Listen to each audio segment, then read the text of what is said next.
Tony Podesta surrenders.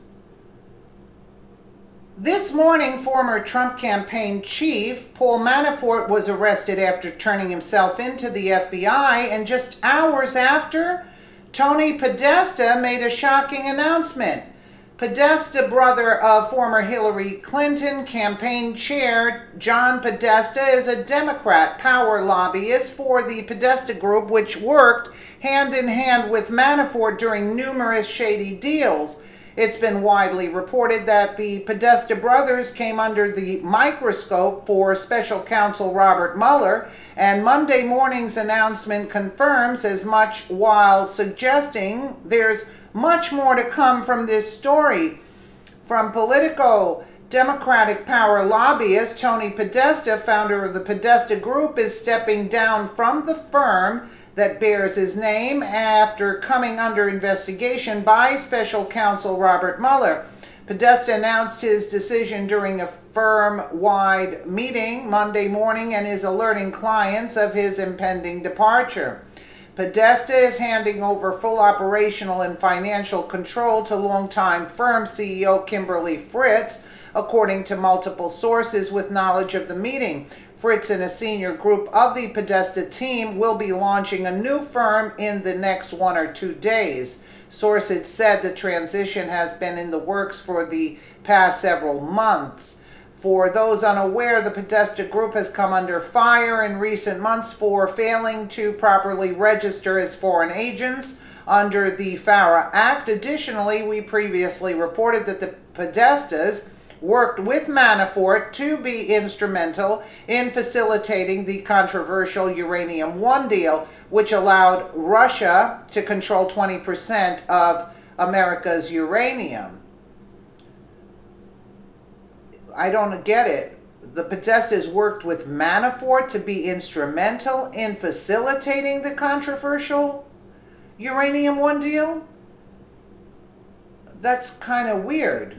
Manafort was involved in that? A new report says Paul Manafort and the Podesta Group mediated the uranium deal between Russia and the Obama administration. One America's Christian Rose has the story. New evidence suggests Paul Manafort and the Podesta Group helped Russian officials establish business ties with Hillary Clinton and the Obama administration several years ago. This eventually led to the controversial Uranium One deal in the form of pay-to-play politics. Russia would take old warheads from the Soviet times, boil them down, turn them into peaceful uranium, and they would sell it to the United States. But that program was coming to an end during the Obama years, and the Russians wanted a new form of commercial sales. Since June 2009, Russia's state-owned enterprise Rosatom became increasingly interested in the Canadian mining company Uranium One, which produces uranium in Australia, South Africa, and North America. Uranium One at the time was expanding its mining in the former Soviet Republic of Kazakhstan. Russia, despite already having a sizable stake in the company, wanted full control of it. The problem is that Hillary Clinton's family foundation, the Clinton Foundation, was receiving tens of millions of dollars from shareholders in Uranium One who wanted the Russian government to acquire them because it would be financial landfall. A former senior employee for the Podesta Group said back in 2013 Manafort, a prominent lobbyist for the Kremlin at the time, was in regular contact with John and Tony Podesta. The Podesta brothers have been prominent allies and donors of Hillary Clinton, who served as Secretary of State under the Obama administration. Manafort and the Podesta Group helped Russian officials establish close ties with Clinton, as they were convinced she would be the next president of the United States. While that's going on, a funny set of things happen. Bill Clinton gets a speech for $500,000 from the Russians. John Podesta's brother gets a contract from the Russians. John Podesta gets put on a company that gets an investment from the Russians. Bill Clinton's foundation gets millions of dollars suddenly from people interested in these uranium deals. Subsequently, the Obama administration granted approvals to the acquisition of Uranium One by ARMZ Uranium Holding Company, a subsidiary of Rosatom. Hillary Clinton has repeatedly denied her role in the Uranium One deal, suggesting a lot more people in the Obama administration were also involved. There's no basis for any of that. The timing doesn't work. It happened in terms of the support for the foundation before I was Secretary of State.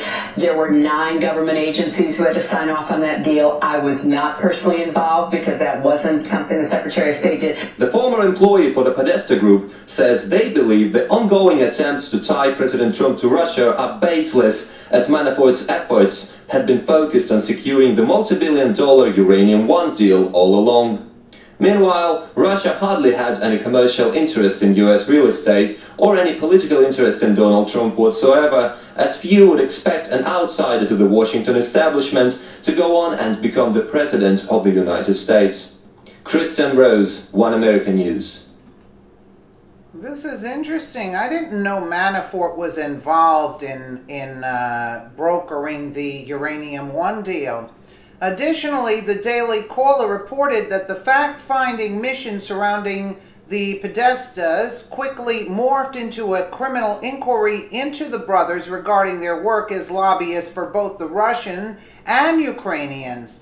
The sources said Mueller's investigation into Podesta, the brother of Clinton campaign chairman John Podesta, began as a fact-finding mission about Manafort's role in the campaign, but quickly morphed into a criminal inquiry into whether the firm violated the Foreign Agents Registration Act, known as FARA.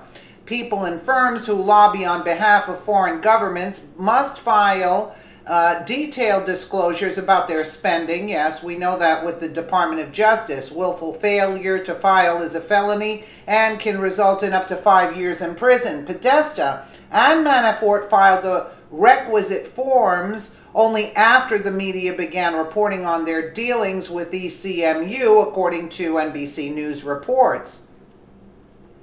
Many have speculated that Manafort's arrest would be to get him to turn on President Trump and offer Mueller something incriminating. However, in light of the news regarding Podesta, it appears as if just the opposite is true. Manafort is going to be used as a weapon against the Podestas.